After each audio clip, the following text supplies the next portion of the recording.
Welcome to the 5G podcast. We're glad you're here. We hope you enjoy our conversation about God, guns, games, goals, and gastronomy. Now sit back, relax, and enjoy this week's episode. Tell me about cheese. Cheese? I Oh. love cheese. Yeah, right. It's pretty Actually, good. so you Nice fries- smoked cheddar. Yeah. Well, you know Fries? Mhm.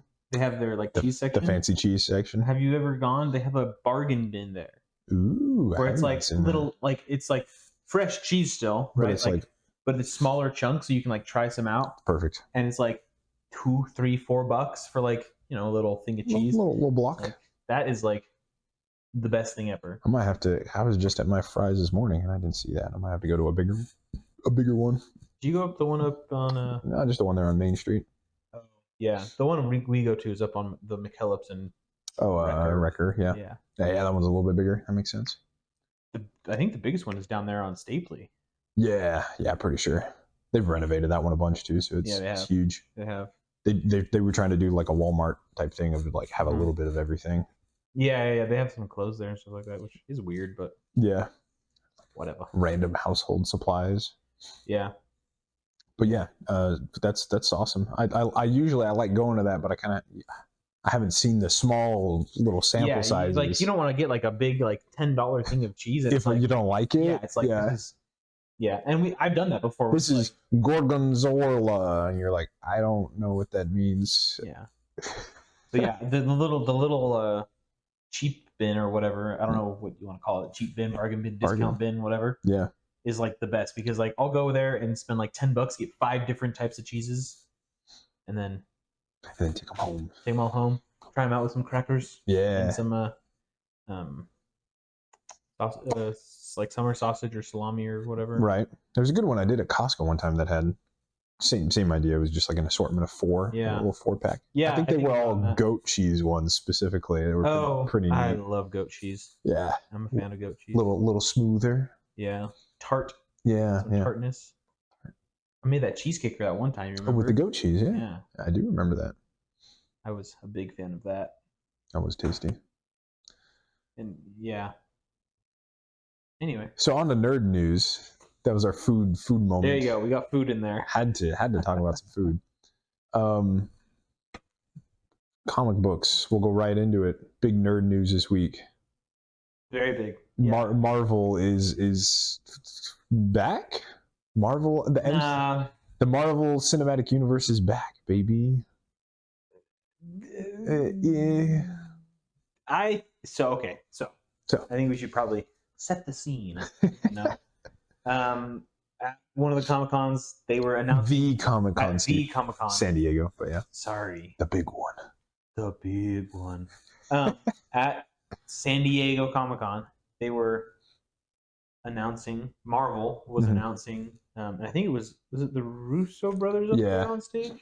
Because they brought them back. Yeah. To do 2 movies. They were announcing the new movie, which is Doctor Doom. Doomsday. Yeah. Sorry. The movie is the character is Doctor Doom. Doctor Doom. Yep. And they're like, well, who could it be? And they put out a gazillion of these guys. Yeah. Brought them all out in the whole silver mask, green cloak, whole shebang. And they're like, but who is it actually? And then the Red Sea or the Green Sea parted and out walks this one Doctor Doom, and you're like, who could it be? And then rips off the mask, and it's Iron Man. It's Iron Man. Yeah. It's Tony Stark. Robert Downey Jr. himself. Yeah. And everyone was freaking out, ah! And I was like, I had a bit of the opposite reaction. The hype in a room at Comic-Con is always different than the morning after, so to speak. Okay, after all the emotions die down, you're like, all right. So I don't fault people for cheering there, because you're the initial gut reaction is what? That's Robert Downey Jr. Whoa! And you get the feel, the ambiance of everyone around you, fellow nerds. But then this week on the internet, you're like, So I guess what are your opinions about it? And I have some thoughts and opinions. Sure. Is the MCU back? I mean, I don't know. If they try to do some multiverse thing of this is actually Tony Stark in another universe, another multiverse where he turned into Doctor Doom instead of Iron Man. Maybe. Because also, like, it is something kind of comic booky to, like, reboot characters. It happens a lot. So it's kind of ironic that we haven't really done that in real life. Like, not officially. We had the, like, Chris Evans was in Fantastic Four. Then he was also in the MCU once Marvel, like, had that. So it's, like, not quite the same. But Robert Downey Jr. is just going to play two different characters in the same universe. Which could be cool, because you're like, yeah, that's a comic book thing. But I don't know. It definitely seems like maybe they're trying a little too hard. Yeah, that was my thought, was like, I mean, Robert Downey Jr. is one of the reasons that the MCU was so successful, because he played an amazing Iron Man character. To be the front of the past 15 years, almost 20, I guess, almost 20 years of superhero movies, you picked a very charismatic actor to play a good character. Yeah, and I think that at the end of, I think they paid a good homage to him at the end of Infinity War? Endgame. Yeah. When he, spoiler alert, dies. It's like 6 years ago at this point. Yeah, long enough ago where it's like... Yeah. And, like, I feel like they just should have let it rest. Right? I feel like they didn't need to bring back Tony Stark or the same actor who played Tony Stark. I don't feel like Robert Downey Jr. needed to come back, because I feel like you just need to get a really, really good new actor, some new blood in there, to fill that role. Mm-hmm. Or a younger actor who has some pedigree of a movie or of a TV show, but nothing like mainstream. Mm-hmm.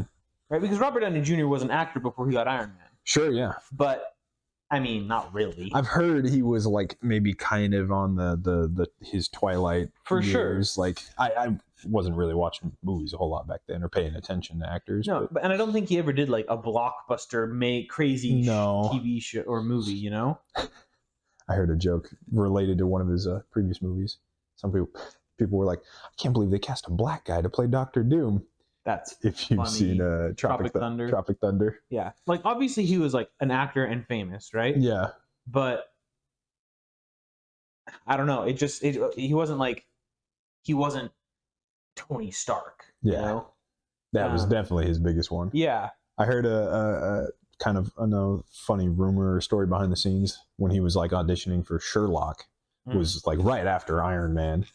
Those are good movies too. Right. His audition was, he just like sent them the not the check, but like the proof of like how much money Iron Man made. He's just like, here's my audition. Like, and they were like, all right, you're hired.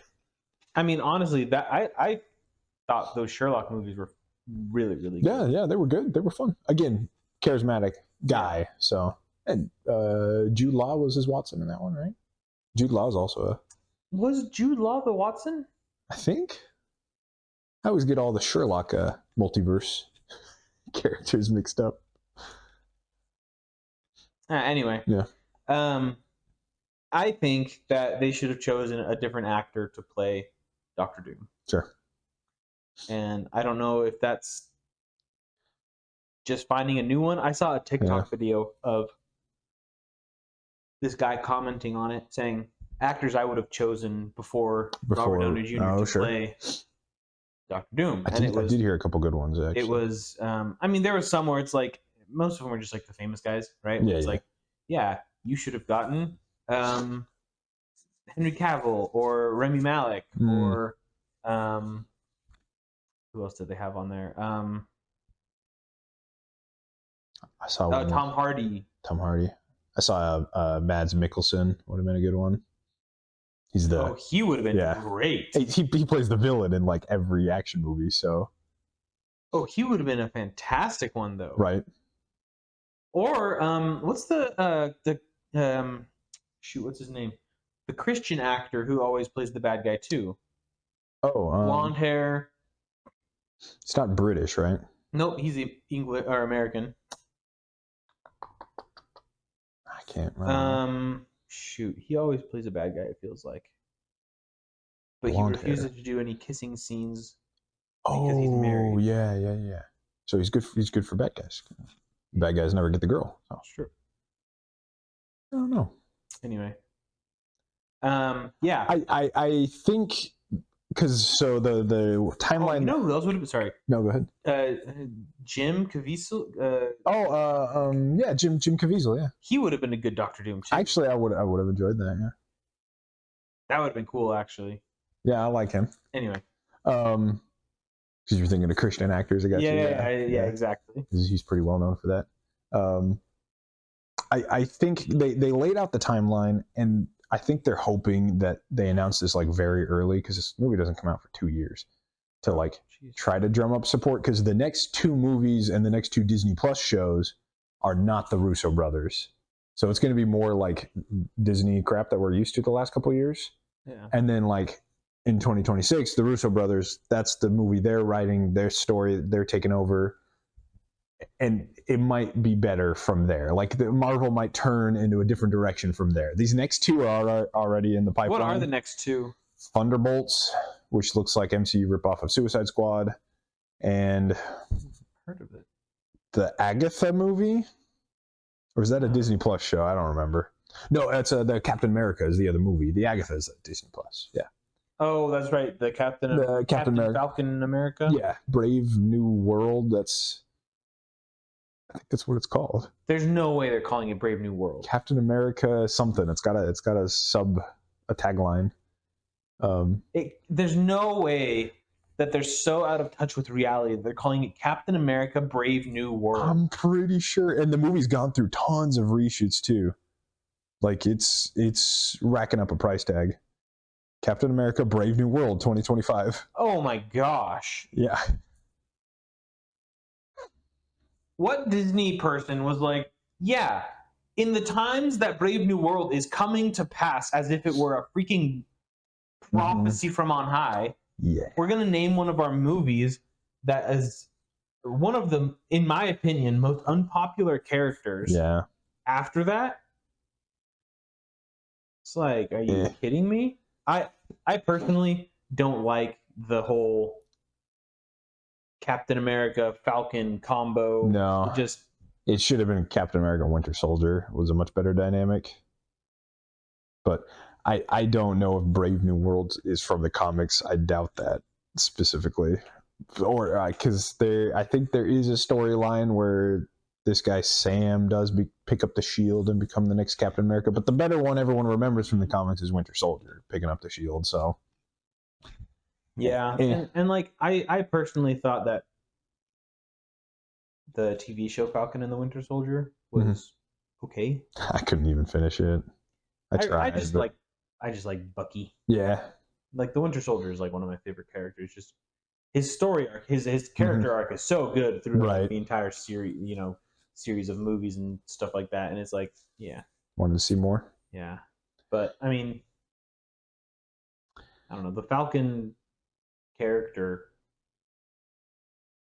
is like such a mediocre superhero. Yeah, he's like a C-lister. I mean, it's if that. Yeah. He flies. He flies and has a gun. So that's these next 2 movies. A crappy fighter jet. These next 2 movies are not going to be good. But then after that, probably won't go see him. The Russo brothers. I don't think I've seen the last Marvel movies either. Oh, what was the last Marvel movie? All of Phase 4 was abysmal, so I don't blame you. I saw Thor: Love and Thunder. That was a travesty. Yeah. I saw the Spider-Man one. That was hot garbage. Yeah. I've told you this before. I preferred the Eternals over both of those. That's right. You have told me that. Because Eternals was also Phase 4. There was the Doctor Strange Multiverse of Madness, which was okay. Bearable. I liked that one more than Eternals. Yeah. I like how Eternals is like my... that's your gauge of like... Because in my opinion, Eternals was a perfectly mediocre movie. It was not Marvel. I didn't feel anything Marvel about it, but it was just like, a meh movie. During the movie, I was like, this is fine. After the movie, I was like, whatever. Like, I watched the movie. Like, I didn't hate, like, Spider-Man, and I was sitting there like, I was in the movie theater like, I should just like go. Like I'm not enjoying this. Just leave.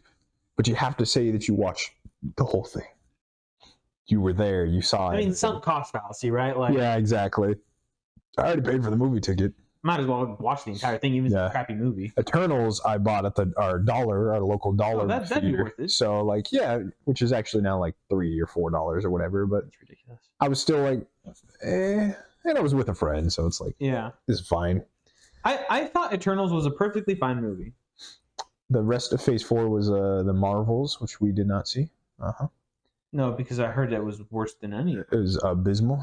I think that was about it. We're probably missing one in there. Oh, Ant-Man and the Wasp, Quantumania.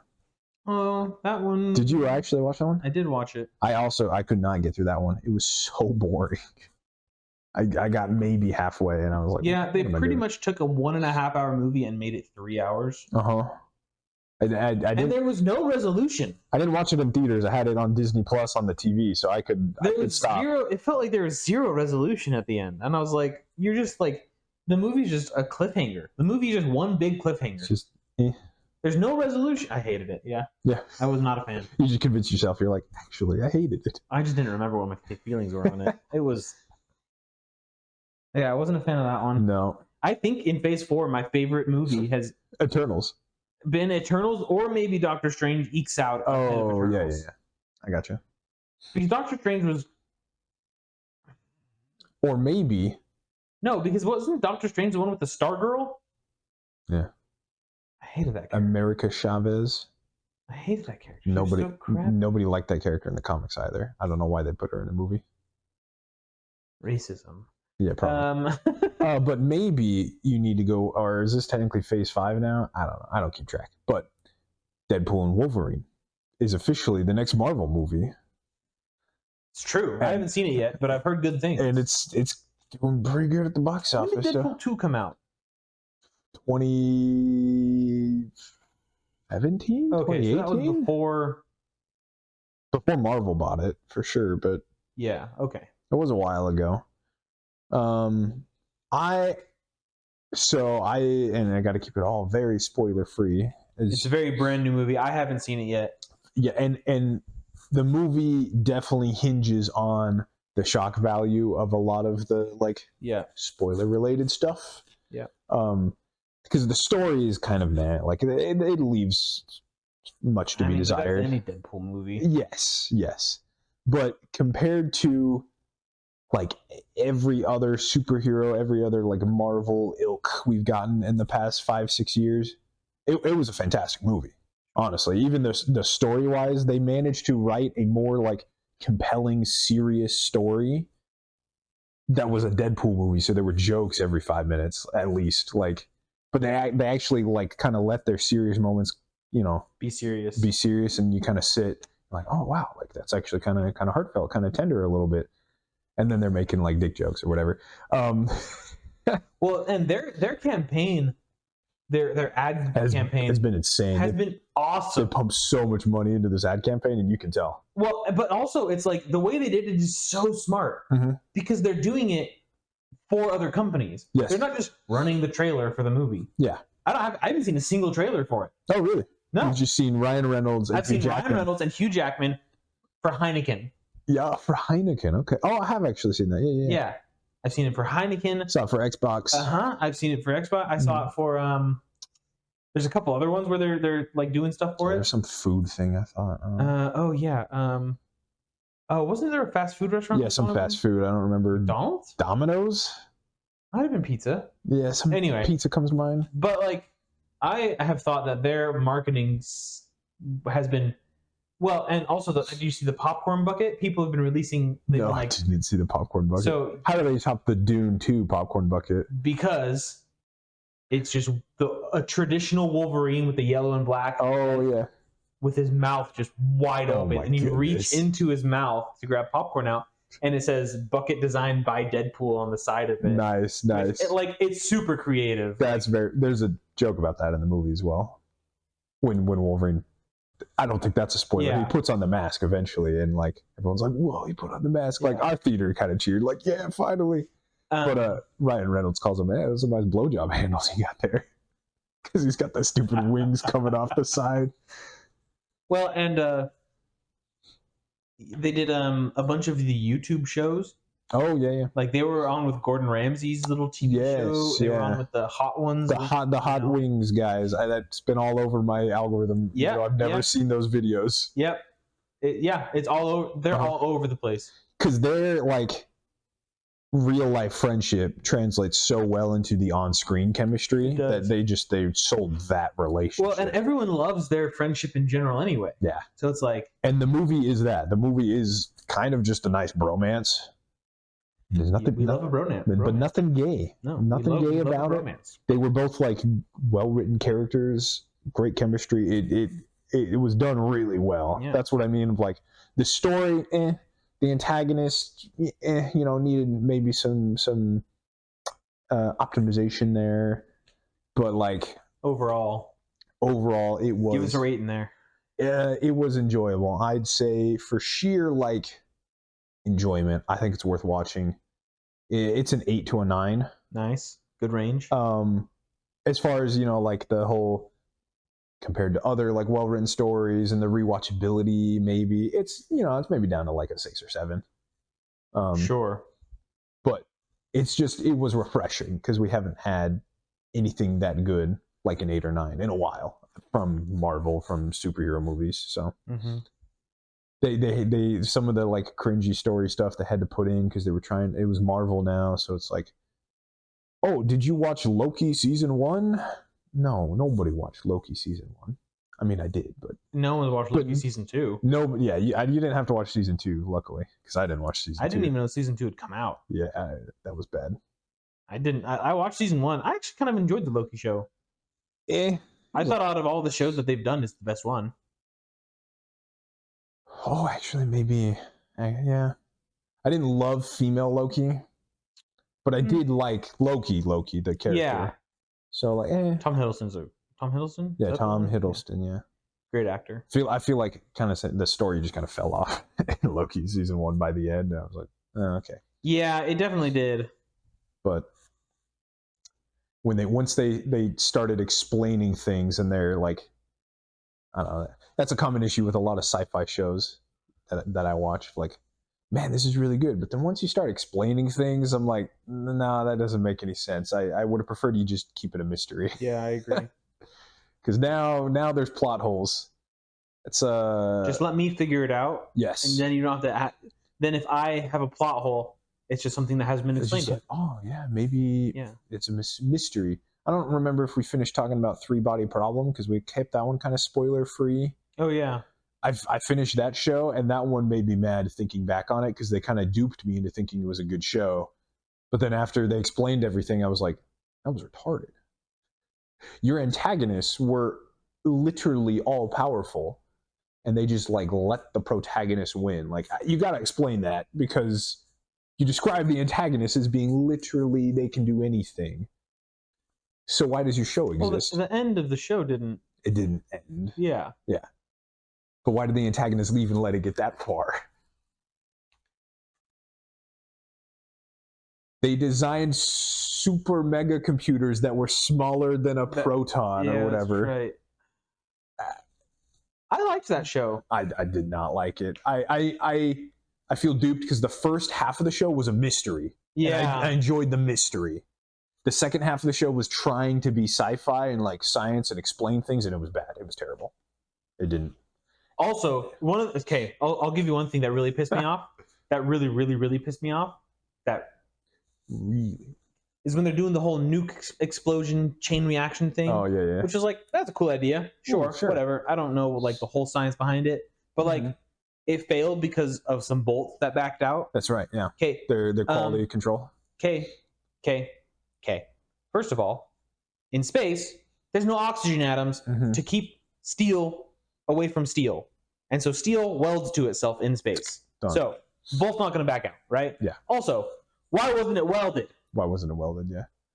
You just like screwed it down like hand tight, like all right. Yeah, not even like with a ratchet. They're just like screwdriver. You don't want to get an impact driver on that. Like, at least throw a little Milwaukee M12 on it. Nope, just good to go.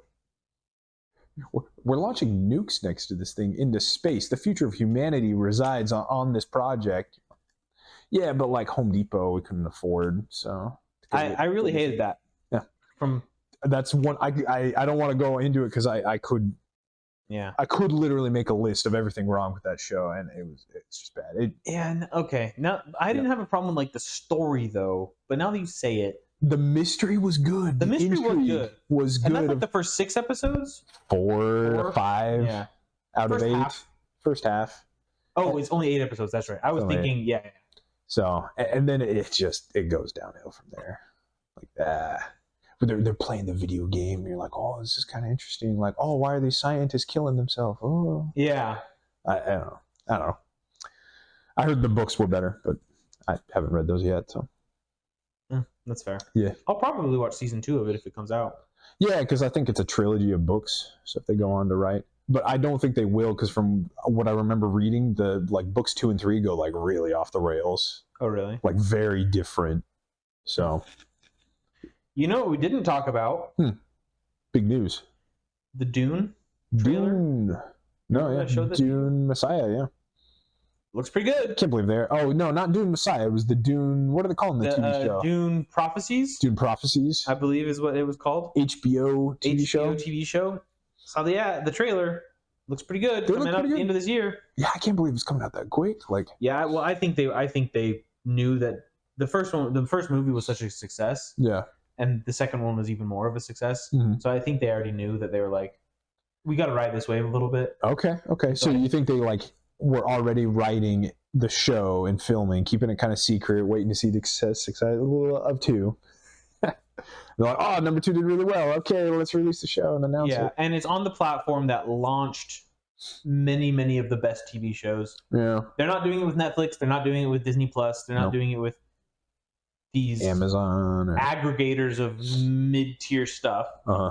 With the occasional really good gem. HBO makes shows. Has shows that are bangers from day one, you know? Usually, yeah. Until season 7 happens, and then... Yeah, right, and then your writers get a little power hungry. Did you see the Chernobyl TV show? No, I heard about it. I've seen one of the episodes. It's an HBO show. Uh-huh. It looks super good. Okay. But I'm worried about... We can talk about this. I'm worried about HBO because they're merging with Hulu and Disney Plus. Oh, no. Who's buying whom? I think it's just a partnership. Just a partnership, okay. So... It could be good for the consumers and maybe net zero for the consumers, but... Well, it's like for me, I pay for Max. Max. I pay for Max. Just stepping away from HBO. Right. As a title, but yeah. I pay for it. Mm-hmm. And if I can get Disney Plus for free, I guess. I don't watch anything on Disney Plus. Yeah. I don't want to be seen supporting Disney Plus, but no. I don't want to give them numbers. Zero chance. Yeah. Yeah. I don't know. Anyway, I'm very excited for the Dune show. Yeah, I'd watch Prophecies. I'll watch it when it comes out, and I haven't even read the books, but I like the universe. So yeah. So it'll be interesting. It's a universe building. It's a prequel series. So it's just before. So it's explaining how the Bene Gesserit came to be, basically, right? And how witchy women. Yeah. Quote the Eagles. Witchy woman. Witchy woman. She got the moon in her eyes. That should be good. Should be enjoyable. Yeah, I'm pretty pumped for it. We'll see how it goes. But we're in an interesting time, and I feel like we've beat this like a dead dog. Mm-hmm. Because I just saw another article the other day about Games Workshop and Amazon agreeing on or coming very close to signing the creative license contract for Henry Cavill's live action Warhammer stuff. Right. And so it's I wasn't sure because I felt like I read a lot of non-headlines, just a lot of meh, almost clickbaity stuff on that. I wasn't sure what to believe on all of that issue yet, because I heard some rumors like, oh, the Warhammer show was canceled, and I'm like, I don't think I believe the that article. yet. This is an article that I read, Mm-hmm. and I wish I could source it, but I didn't send it or save it or whatever. It was just on my Google suggested that I read every day. I get those sometimes, yeah. But yeah, it was basically saying like, yeah, you know, Games Workshop and Amazon, they still have a contract to make a show, right? And Henry Cavill is going to be the lead producer. Yeah, lead producer. Not the lead producer. They were just trying to determine. It was kind of. It seems like there was a discussion between the three entities: Henry Cavill, Games Workshop, and Amazon. Okay. Because Games Workshop obviously owns the IP and is very protective of their IP. Very protective. Henry Cavill is as protective as their IP, but also wants to make a good show. Mm-hmm. And Amazon just wants money. Wants to make money. You know, so they're just trying to figure out like, how are we gonna do this? And I think well, I don't think the article said that they were pretty dang close to nailing it down. Okay. Actually start filming and stuff like that. Nice. So, all right. Which is exciting. We'll wait and see on that then, yeah. Rings of Power Season 2 comes out here soon. Oh, jeez, I forgot about that. Speaking of Amazon Studios, trying to make the money. We'll see how it goes. We'll see how it goes. I'll be watching reviews of it probably. Yeah, we'll see because if it's a 45-minute long episode, I can watch a YouTuber review that in 12 to 15 minutes and be content. So that's fair. They're probably longer than 45 minutes though. Oh man, they're gonna be full hour long. I think that's what they were in season 1. Yeah, okay. Maybe I'll watch a 20-minute YouTube video at 2 times speed. I do have Amazon, but I won't. I can't decide if I'm going to watch it because I haven't paid for the upgraded Amazon. Oh, for the no ads. So yep, we'll see. So if you sit down to watch a show, you watch your 4 ads at the beginning. You better not refresh that page. You got to watch that episode all the way through. Yikes! So if you come back to it, more ads. Yeah, the Netflix ads are kind of pissing me off too now because I don't pay for the increased Netflix. Oh, yeah. I forgot about that. I haven't seen that yet. Well, I get Netflix from my in-laws. Maybe they pay for the increased plan. I don't know. Oh, sorry. Wasn't supposed to. Netflix, you're not allowed to share passwords anymore. I mean, I can't do that, obviously. No, obviously not. That's illegal or something. Yeah, I don't. Yeah. We'll see how.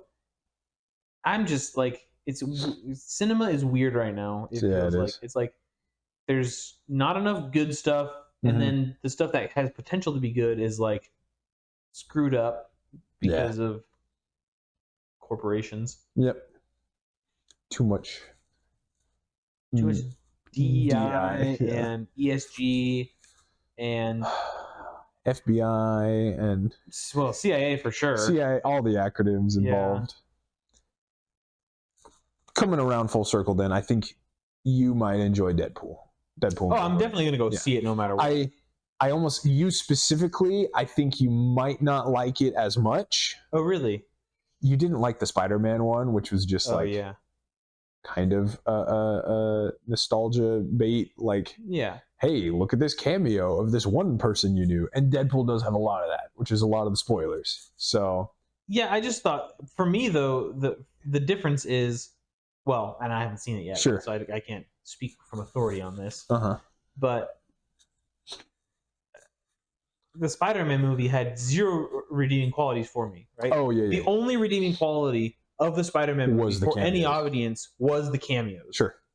And the characters. Yeah, I can see that. That was the only redeeming quality. The storyline sucked booty. I also did not like the story on that one because it also did not make any sense. The story sucked. Yeah. There was 0 comedic effect. There was not. The best thing about that movie was that Zendaya was in it. And Doctor Strange showed up for 5 minutes? Oh yeah, for like the first 3 seconds of the movie. Yeah. Then he gets he gets locked away for the whole movie so the plot can happen. Yeah.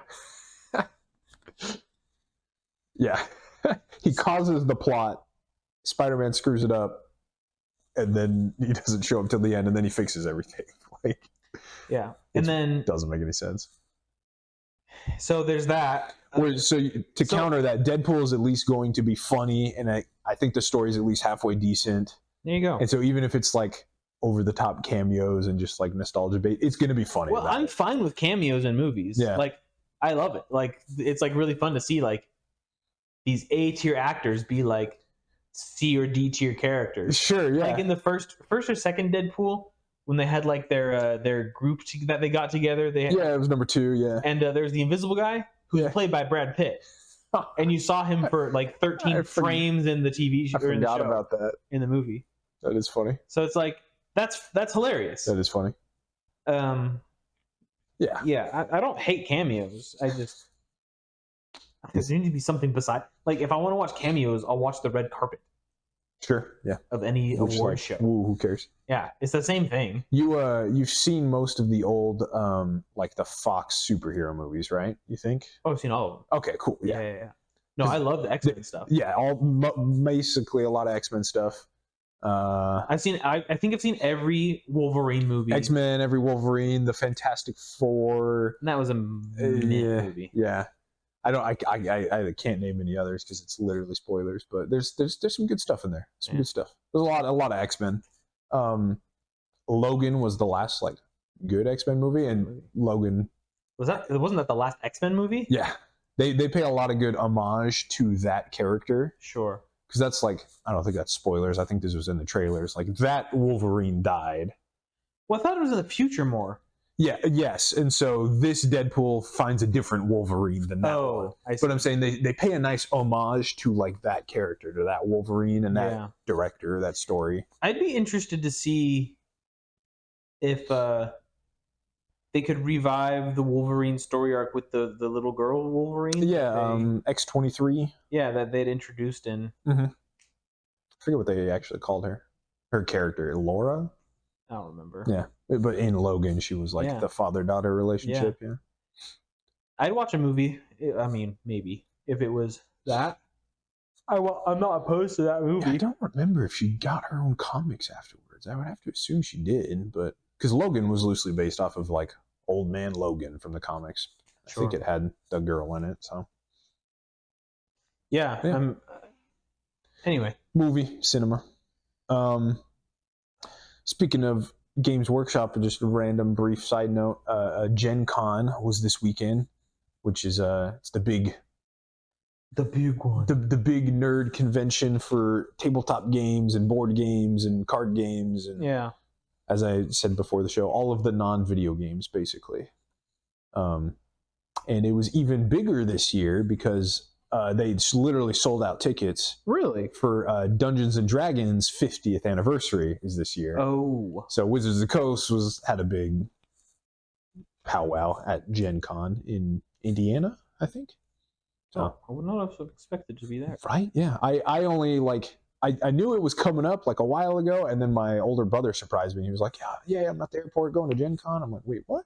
Your oldest brother? Or Oldest brother. So it was like Wednesday through today. Or Thursday through today, or tomorrow even. It's a big thing. And he sent me. He got a copy of the next Dungeons and Dragons Player's Handbook for the next D&D 1 or whatever. And he's like, yeah, they were only selling like 1,000 of these a day, so he had to wait in line, and he got one of the new Player's Handbooks. And is the 50th edition one, or? He's got a picture of the cover. It doesn't say like special 50th edition, but maybe just the cover art is different. Yeah. But it looked pretty cool. It looked pretty thick too. Yeah.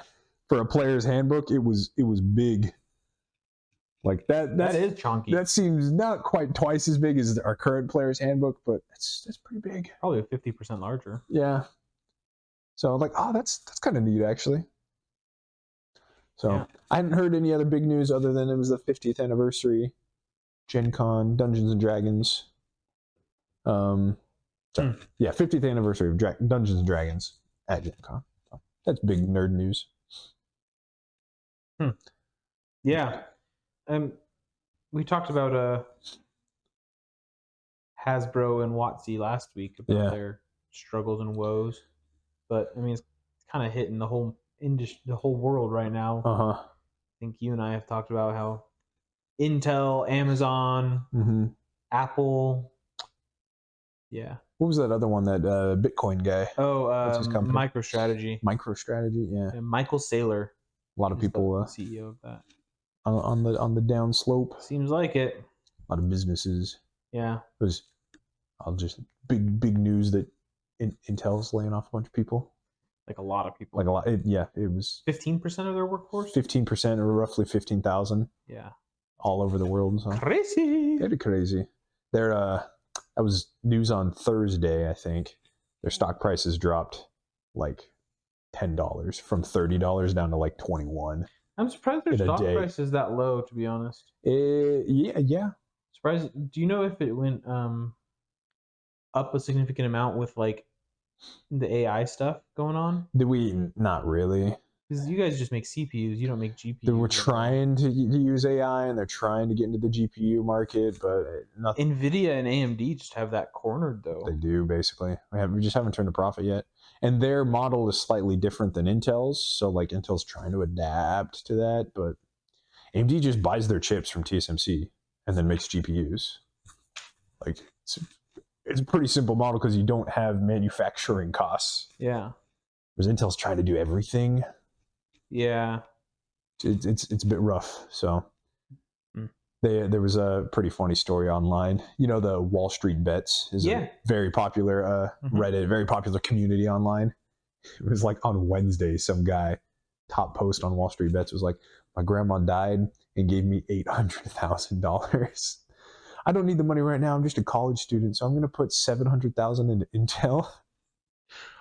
I think it's confirmed true, but it's so funny. It's so sad. It's funny that it was literally the day before Intel stocks dropped, 30%.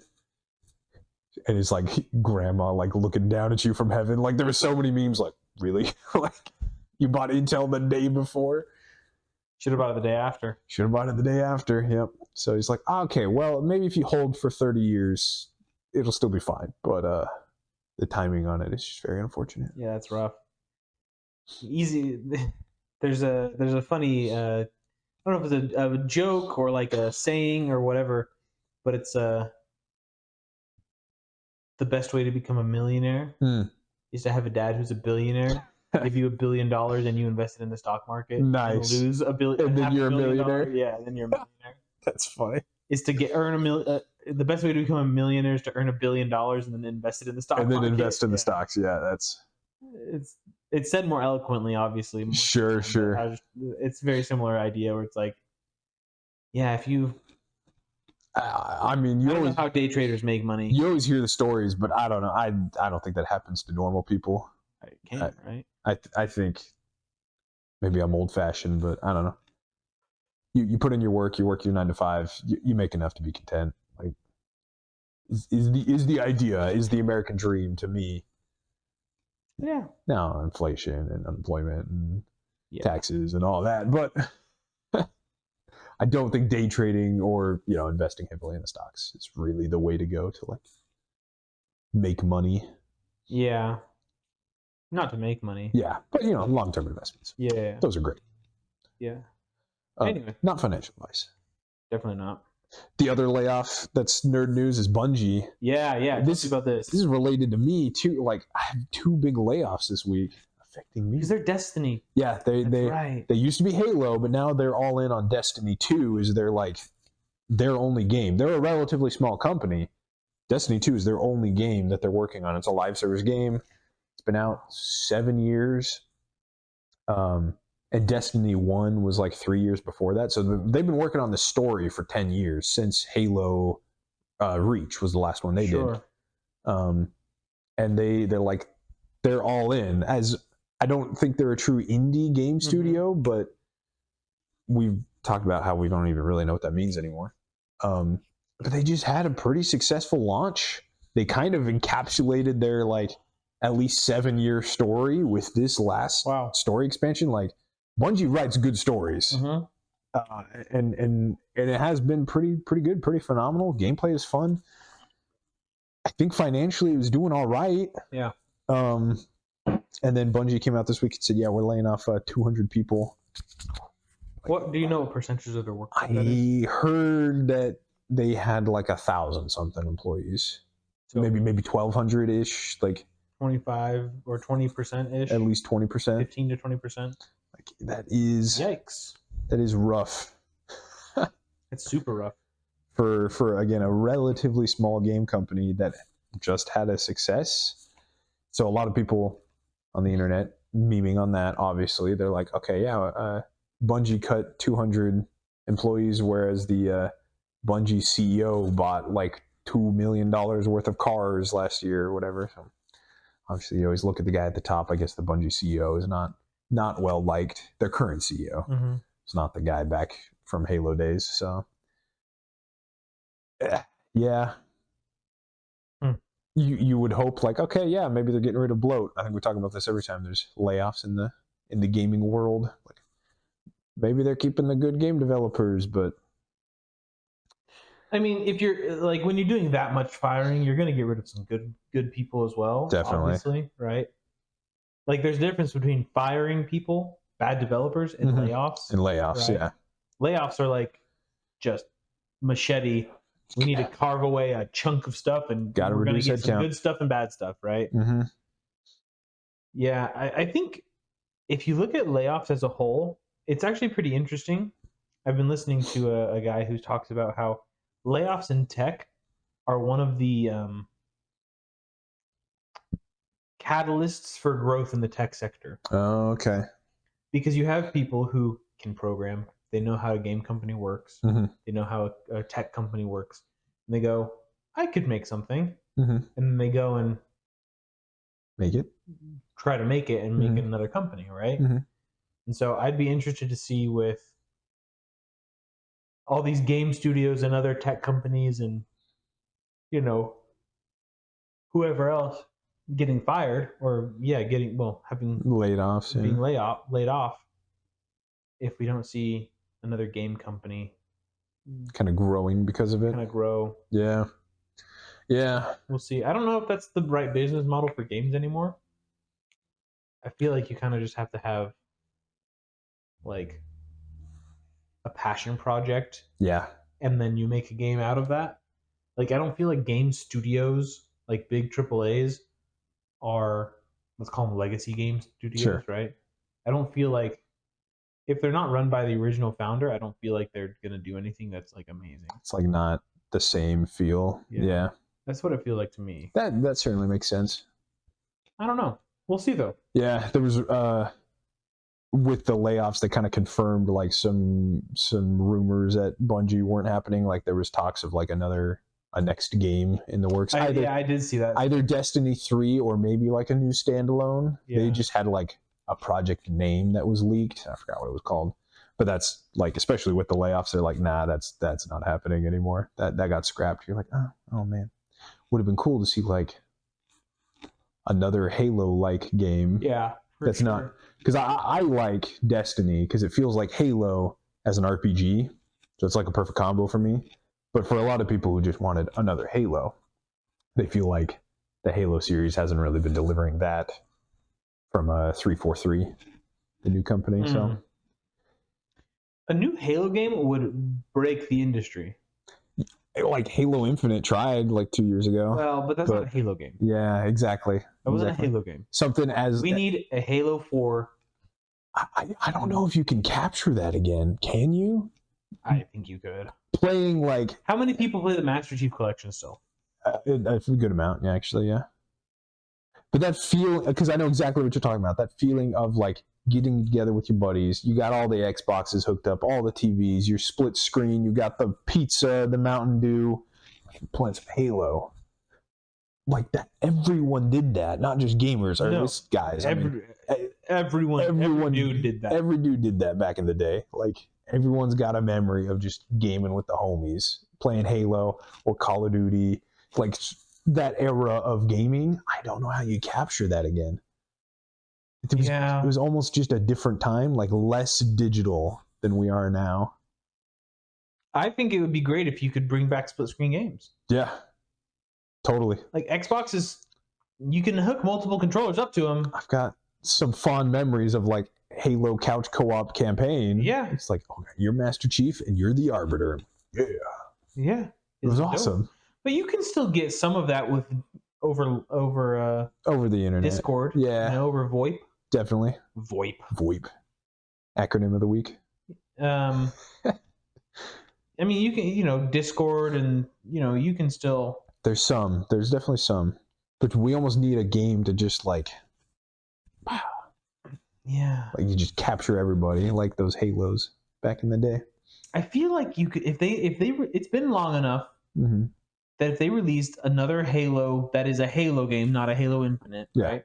They released another Halo game, and they like did the whole their ad campaign. If they went hard on like this is a Halo game, and like all their ads were like instead of you playing online with your friends, it was that whole vision of like the multiple Xboxes, the multiple TVs, you know, just playing big team battle all night. Exactly. 16 versus 16. I mean, I think it was 8 versus 8, but you can up it. Tons of people. You know, or going through the campaign with 3 of your other buddies. Yes, yeah. You know, like I think it has potential to be successful.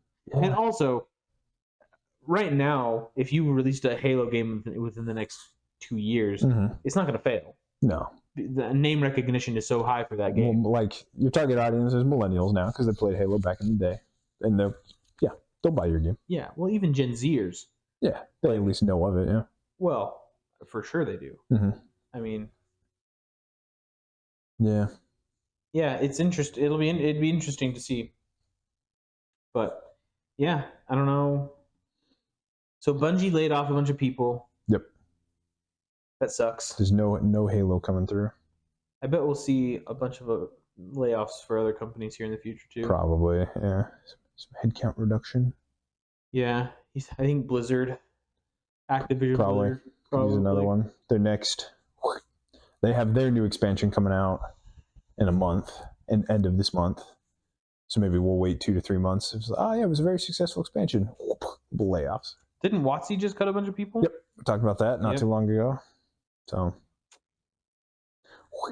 bad day to be in business, I suppose. I guess so. Well, what do you think, Steven? Is it time to move on to the big topic of the week? Not the big topic of the week, but everybody's talking about the Olympics. Oh, yeah. Which I haven't seen any of the Olympics because they don't let you see any Olympics. But I've heard people talk about the Olympics. So yeah, they're so heavy on the copyright on any Olympic themed anything online. Yes. It just means I don't go out of my way to watch Olympics. Yeah, I don't like you have to get a Peacock subscription. I don't like the Olympics that much, but I would have watched things when they popped up on YouTube or whatever. Like, yeah, and now it's just not. So I'm a lot of stuff is the gymnastics. This is the first time in 16 years that the men's gymnastics team has medaled. Oh, that's impressive, I guess. So normally, I don't know if I had to learn this recently, but I believe there's 5 members of a gymnast team. That sounds right. And there's 5 events. Everyone does all of the events or has the opportunity to perform all of the events, right? They take the best scorer in each or something. I think it is the best score in each of the disciplines is your team score, and then you can also medal individually as well. Sure. But the men's team hasn't won a medal in like 15 years or something like that. 16 years, I guess. So they got this guy who is just he's not blasted online, but like a ton of media outlets are making, like traditional media outlets are like kind of like making fun of him. Oh, weird. Because the men's team got this guy to do one event. Okay, yeah. Why not? They hand selected him to do one event. And it was the pommel horse. Okay. Because he's like the best in the world. He's really good at pommel horse. And he, through his pommel horse routine or whatever you call it, right, secured them the bronze or silver medal. Okay. I don't remember which one. Yeah. But he like is the one who like, I'm the reason that we got this medal. Yeah. Right? And it's just funny because he has like some like not like thick glasses, but like some rather large glasses, and like he looks a little bit nerdy. Okay. And like people online are like, or on the media outlets are like headlines would read something like, "Why a nerd won the Olympics?" Why like stuff like that. It's like, what? It's just, and he's like a world-class athlete. Yeah. And like he's jacked out of his brains. But they're just downplaying it, like, he's just some nerd. Yeah. Like, so that was. He only did one event. Yeah, I thought that was funny. The women's gymnastics team won gold. Yeah. Yeah, and then some because of Simone Biles. Yeah. Not because of her, but because of her. Sure. She's a freak of nature. Yeah. Do you know they had to make a new difficulty level? Because stuff is scored on difficulty, right? Yeah, yeah. So it's like you have a difficulty multiplier, and then you get your score based off of like your technique of performing it. Sure, right? sure. And she was able to perform stuff at like the highest level so easily. She was doing tricks that were above that level, but they didn't have a level above that. And so they had to make a new category for just her. Gotcha. Anyway. Huh. The only thing I know about gymnastics, it was just a clip I saw this week of like the 1972 Olympics, which was like the last time they allowed this banned technique for gymnastics, which looked insane. I think they called it the death loop. And like, again, I don't know anything about gymnastics, but I know that was the sickest thing I've ever seen. I'm like, oh, okay. That's probably why they don't do it anymore. But she was like, it was the double bars, and she was just like looping back and forth between the bars. And it looked like she should have died several times. It's like, I don't know anything about gymnastics or scoring, but I'd give that a 10, I guess. Yeah. Like, yeah. Because, I don't know how you go higher than that unless it's like you limit the techniques or you put the difficulty levels on stuff. So it's kind of intriguing. Like, what if they had to make a new level now for Simone Biles? What are we going to be at in 20, 30 years? We got to invent like the deadly level. We got to introduce like new difficulties, like super mega extreme. Well, because humans are getting jacked. There's a group that is I believe it's backed by Peter Thiel, if you know that name. Yeah. One of the founders of PayPal, billionaire guy, is backed by him. It's called the Enhanced Games. Oh, okay. Have you heard of this? No. So the Olympic Games, no steroids allowed. No. Right? You got to be a human. Right. The Enhanced Games, they said, you just come and compete. Yeah. And so you're going to get some craziness going on. We want to see the absolute peak. Turn it into Vought from the boys. Yeah. Just like start doping people. See how much freaking adrenaline you can shoot up right before you run a race or something like that, and like just the Enhanced Games. Yeah, that's pretty crazy. But yeah, like they're gonna have to like come up with categories where it's like, oh yeah, a quadruple flip is like 5. You're like, oh, whatever scale. It's like whatever. That's no big deal. Yeah. The big one from the Olympics that I like. The memes, obviously. The Hitman, the Turkish Hitman. The Turkish Hitman. The Turkish Hitman. I want a t-shirt with him on it so bad. Dude, he's already been memed in like every community. Once the anime community gets a hold of it, dude, it's Did you golden. see he's a cat guy? No, I did not. He has oh man, I saw this cat. I saw this meme. It was this morning. I saw it. So it was him, a picture of him in the Olympics, and then him at home with his cat and his medal on. Oh my goodness, he's already like got his medal and his cat. The next like slide on it was like, oh man, we're gonna have a 4-movie series if some of this cat dies. Yeah, that's funny. Turkish John Wick. Yeah, that's great. Don't you dare kill that cat, but also if you kill that cat, thank you, because then we get the movie. Except it's IRL, not. Yeah, right. Yeah, so this Turkish guy, can't pronounce his name. No, I can't. Sorry. You know who he is. You've seen the memes. He poses like this. Yeah, he just with hand in the pocket. Yeah, love it. He's competing in the pistol shooting, and everyone else looks like a freaking cyborg. Yeah, exactly. They've got the stinking clarifying lens that blurs out everything but your sights, and then like, you got the blinder on your other eye, and then they've got like this weird stance where they're like bent elbow, and it's the fancy ear protection, obviously. Yep. And he comes in with foam earbuds. He's got buds. Yeah. Foam earbuds. And his glasses that he needs to see. Yeah, just like his normal reading glasses or whatever. And like wins silver. His stance is like, I've read, is regarded as like an old stance, but he is kind of like counterbalancing technically. He's got his hand in his pocket and he's like turned and he's just. Yeah. He's such a bad A. Very casual. Such a bad A. And he won silver. Did you see his first shot of the match? I did. So I watched the whole match. I saw one of the shots. I think. The first shot, everyone was like, because obviously he's good, right? Yeah. But it's the final match to get gold. Okay. And he's sitting there, and his first shot, and he goes, dead center. Really? So it's out of 11. 11 is like the dead center of the target, right? Okay. It's a 10.8. Sure. Which is like, it's touching this. It's the center. It's like touching the center. Yeah. It's like as the closest to good as you can get. Mm-hmm. And everyone was like, in the crowd, because like these guys with these monocles and the shaders and everything are getting like 9s, 10.1, stuff like that. It's like, he's just like, easy 11. It's like, okay, come on, dude. All right. Like, you have to. That's why a lot of the memes were like, because it's like, hey, don't draw too much attention to yourself. Yeah. Like you see a hitman, so he's like, oh, okay, I'll dial it back. Just silver. I don't want to be the gold medalist.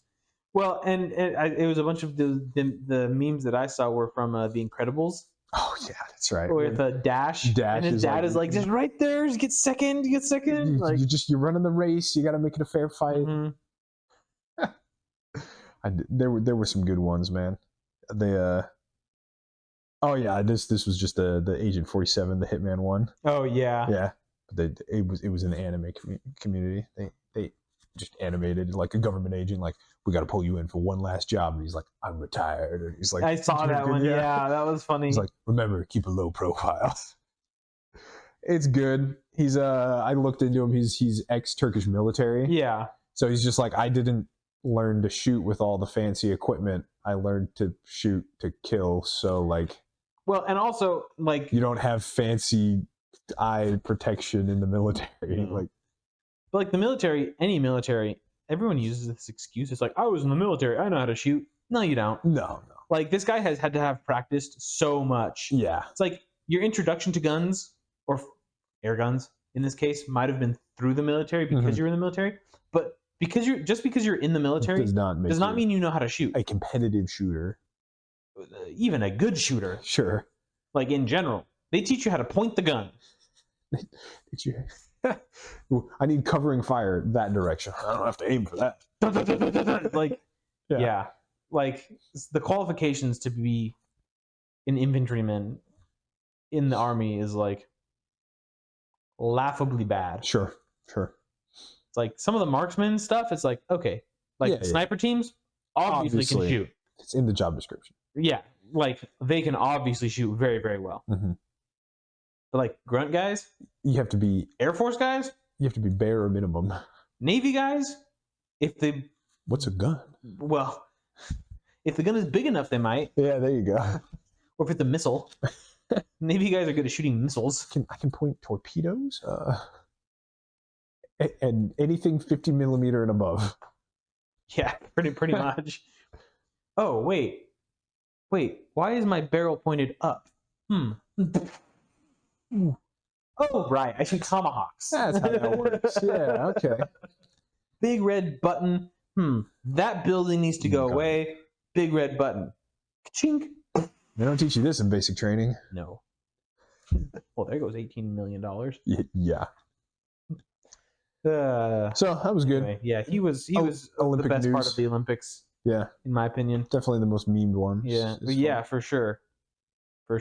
Women's rugby also won gold. Oh yeah, for the USA. Mm-hmm. Yeah, that's interesting. Right, yeah, USA women's rugby won the gold in rugby.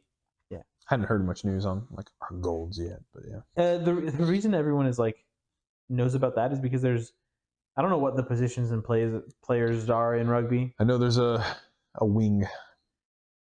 So there's this one woman on the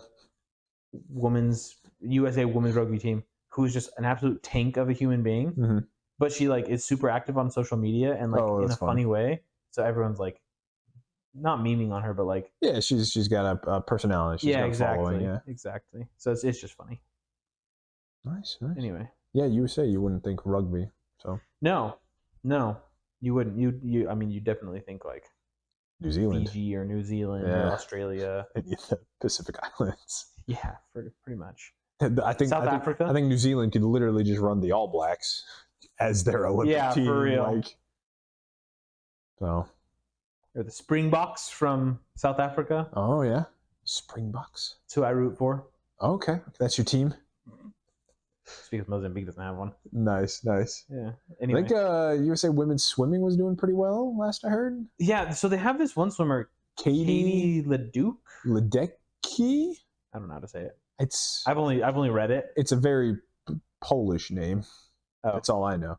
But yeah, so I saw a graphic of the top 20 fastest times for the 1500 meters. I think I saw this one as well, yeah. And she's all of them. It's her and her and her and her. She just and her keeps being and her and her and her. And the entire list is just her. Yeah. It's hilarious. Because I got to make sure I get her name right now that I'm thinking about it.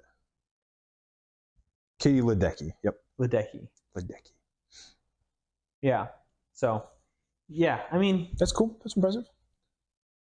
Swimming and track and field have always been the USA's strongest... Definitely. ...events. And, like, going into this Olympics, again, not that I've watched a whole lot of it, and I don't, like, love the Olympics. Like, they're cool. They're fine.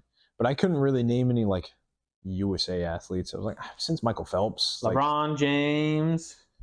I just feel like we haven't had anybody like that. One of the greats. Well, no, we're never going to have anyone like that because probably not. He has the most gold medals. I saw something where it's like Michael Phelps has more medals than the vast majority of countries ever. Yeah. That makes sense. Like, yeah. Wasn't there one Olympics where he got like 10? I think so, yeah. He like 10 total and like 8 golds, I think was his record. Like 8 golds, a silver, and a bronze or something like that. And most of those were the individual ones. A couple of them might have been the relays or the team ones. That's crazy. Yeah. That's craziness. Is pretty wild. He was sitting there commentating on it, I think. Oh, was he like there at the... I don't know if he was there, but I know he was like doing something for NBC to like commentate or something like that. Interesting. Yeah. I don't remember. He's retired. Yeah, it's true. Too old. At like what, 38? Yeah, right. You that's it. You're done. He's just got to take up shooting now. Yeah, there you go. Yeah. Random Turkish dad just, I'll take silver, thanks. Dude, that guy, I want to meet that guy so bad. Yeah, he's probably chill. Probably. Yeah. He probably doesn't even think it was a big deal. No. I don't know.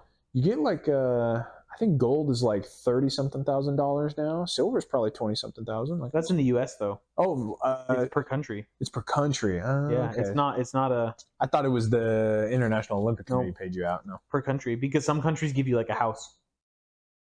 Like that's cool. I saw it this morning actually. Again, Kazakhstan. Okay. If you get a gold medal, probably in wrestling. Well, probably. If you get a gold medal, you get a 3-bed, 3-bath apartment. Dude, that's nice. And I think it's like a silver medal is a 2-bed and a bronze is a 1-bed or something like that.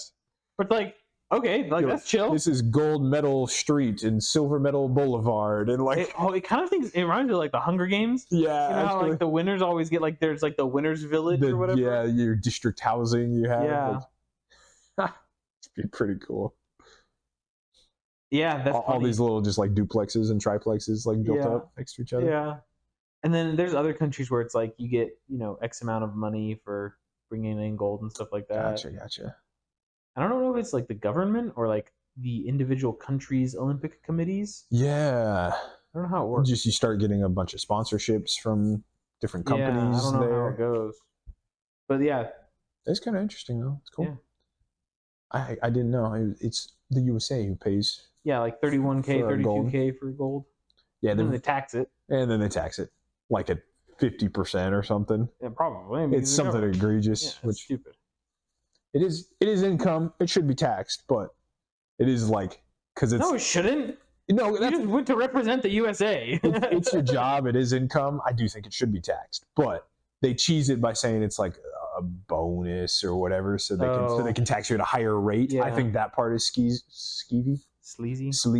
Yeah, skeezy and sleazy. No, I think if you're representing the United States, you shouldn't be taxed on it for winning for the United States. I mean, that's my opinion. That's income. I mean, if I get taxed on my income.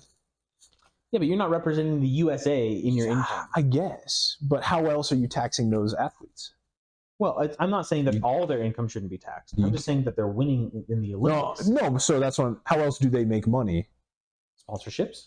Yeah, but you're not taxing sponsorships, are you? Yeah, sponsorships is always taxed as income. Well, sure, but like you're taxing it in other ways. I think because of the sales and everything. Like no, it's income. They get taxed. It's income. On. Yeah. If Nike pays you $1 million a year. Oh, so an extra 25,000 is nothing. Anyway, I think it's irrelevant. Well, for most of the athletes that are like sponsored, like that are winning gold, probably, yeah. But like, just like the principle of it to me, it's like the 31K that you get for winning gold. It's like you were representing. If you were just like there to compete as an athlete, that you happen to be from whatever country, sure. Then it's like, okay, yeah, it's just a competition. You won the competition. There was a prize pool, right? Just like UFC fighters. Okay. Right? Okay. UFC fighters, they pay taxes. Yeah. I think that's fine because it's not like that's your job. That's your job, yeah. But like, if you were the peak athlete in your country, okay, and that country selects you to represent them in the world stage, you know, how much value, do you ascribe to the Olympics representing the USA? Yeah. What's your take on taxing like the military? You're representing the USA overseas? Just curious. I don't. So I think because that's your job. Yeah, and you're not necessarily it's different, right? Okay. In my opinion, I understand the thought process. Right? Yeah. Where but at that point you're an employee of the United States. Yeah. Because many service members in the armed forces never step foot outside of the USA. Yeah.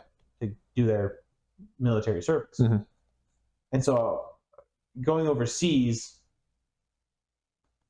like it's still your job, right? Like, and you're not necessarily representing the United States. You are doing a job for the United States. Okay. An athlete is not doing a job. The government of the United States is not paying. You're not an employee. You're not an employee of the USA, right? Because you're not. It's not a paycheck. Yeah. You're not getting like. It's not like, hey, like, well, for China, for example, they are employees of the state. Yes. Right. So CCP. it's like, but like Simone Biles, for example, does not have regular meetings with a cabinet official of athletes or whatever, saying like, oh yes, we need this training regiment. You know, it's not. It's Simone Biles has figured out through her coaches and her personal team, her own. She's paid out of pocket for it. She happens to be the best one in the country, and the Olympic Commission of the United States says we want you. And whether that's through just selection or through trials, auditions, right? Or testing, and you have to pay your way to get there, and then you go to the Olympics. Sure. And you're not paid to go to the Olympics. They don't. Nope. The USA doesn't even cover your plane. Depends on the sport, I think. Okay. Because there's for example, there's a lot of USA athletes that we send over. Yeah, we try to compete in every event. Yeah. So. I think we do compete in every. I don't know. I don't know if we do or not. But I think that for at least for the USA, I think you have to pay your own way for like a significant portion of it to get there. Okay. Because I remember there was a pole vaulter from Mesa who went to the Olympics, and they had a whole campaign like selling T-shirts to support her. Yeah, gotcha. To fund her getting to the Olympics. All right. And so it's like you have to pay your own way to get there. Sure. And so it's like, if the government were paying me a salary, and I won,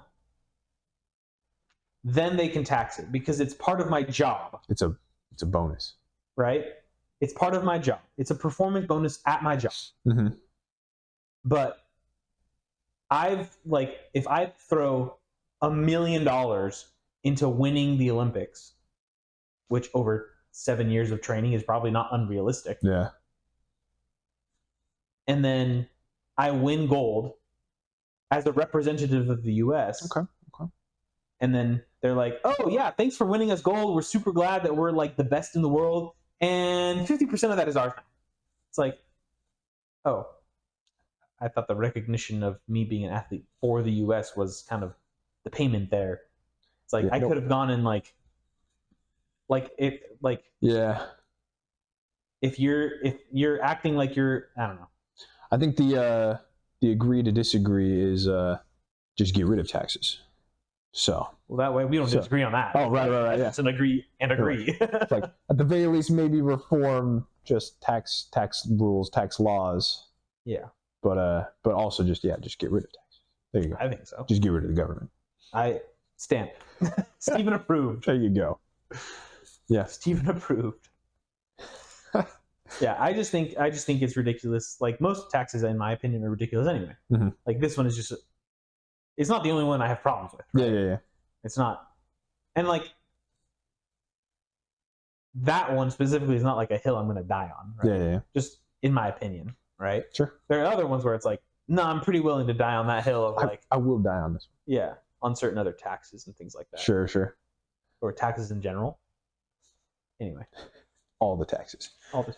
Let's talk about onto our final topics here. The Berg. We've got You want to do that one, or you had another note about Miss Harris. That you were talking about? No, we can save that for another time. Probably when we have more. Talking about Ubisoft. Nah. I'll just talk about the bird, the magic card. Okay, sounds good. We're almost out of time. So Nadu. He's destroying. Nah, dude. He's destroying Magic the Gathering right now. Yep. This is our Magic the Gathering moment. Nadu Winged Wisdom is his new bird from Modern Horizons 3. For some reason, has not been banned yet because he's warping the format around him because he's insane. It's just like, whenever you target one of your creatures with a thing, you can draw 2 cards basically. And you're like, what the.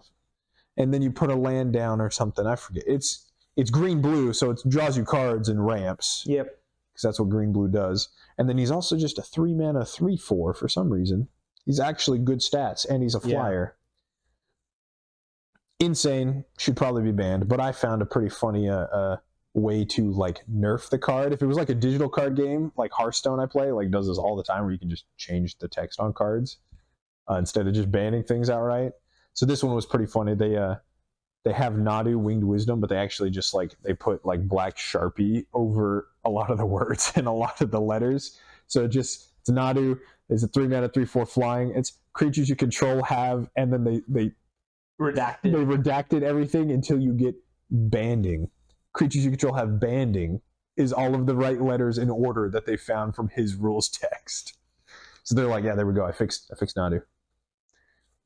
What does banding do? It's one of the oldest Magic the Gathering keywords. It's like a joke at this point because they're never going to reprint it. But is it bad or is it good? It's complicated. Oh. So that's why they got rid of it, just to make the game simpler. But if multiple creatures on your board have banding, when you go to attack or block with them, you can combine them together and they act as a single unit. Oh, interesting. And then you get to control how their damage is assigned, regardless of if you're attacking or blocking. The banding block gets to choose their assigned damage. Huh. So that's in a nutshell how simple and complex it is. So I thought that was funny. All your creatures have banding. There you go. Figure that out. in modern, modern Magic the Gathering format, bring back a super old keyword. Yeah.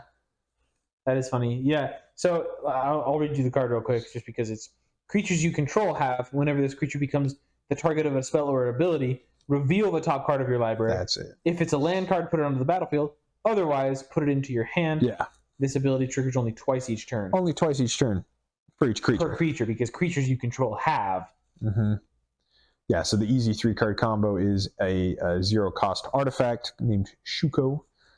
0 to equip. So you can equip as many times as you want for free, and then there's a third guy whose landfall makes a token. So so long as you hit a land every other card, I think you make a 1/1 creature, and then you can target him 2 more times, and then probably make another token, and then target that token 2 more times with the equip. Yeah. And you draw your whole deck, you get all your lands out into play, and then you win. And have some sort of haste enabler so all your tokens can attack. Yeah, at that point, it's like the rest of the deck is like the world's your burrito, so you can do whatever you want, but you have those 12 cards, 3-4 copies of each. It's pretty bad. It's pretty good. It's pretty good, but it's pretty bad. Well, let me give you my card of the week here. Please do. I was looking at trying to, I'm always looking for fun decks to try and build, you know? Yeah. I've got my Knight one that I've built recently, which definitely needs some tweaking. It's so inconsistent, it feels like, that just not doing it. That's what playtesting is for. And yeah. But you have to remind me what the color combination black, green, blue is. Black, green, blue is Sultai. Sultai. So this is a Sultai Phyrexian Shapeshifter. Okay. Volrath? It is. Yeah. Volrath the Shapestealer. Pretty cool card. Yeah, you'll have to remind me which one. I don't remember the title. I think he's got 2 printings. So he's a 5 mana, so 2 in Sultai, 7/5. Yeah, okay. Pretty okay. Like I said, legendary creature, Phyrexian Shapeshifter. Then at the beginning of combat on your turn, put a -1/-1 counter on up to 1 target creature. It's like, okay, I could kill something with that if it's like a 1/1. You start weakening something? Yeah. And then I can pay 1, colorless or whatever mana. Until your next turn, Volrath the Shapestealer becomes a copy of target creature with a counter on it. Yeah. Except it's a 7/5 and has this ability. Yep. So you can... What's crazy is that it doesn't say with a -1/-1 counter on it. It's with a counter. Any counter. And black, green, blue can do that pretty okay. Those are the counter colors. Yeah. Pretty well, especially with... The rest of the deck can be built around proliferate if you want. You can build it around the -1/-1 counters and proliferate, and so you add extras. You can do poison counters in those colors well, or you can just do +1/+1 counters. My thought was figure out the counter aspect, whichever counter tree you want to go down, right? And then basically just my thought originally was ninjutsu would be crazy with this. Okay.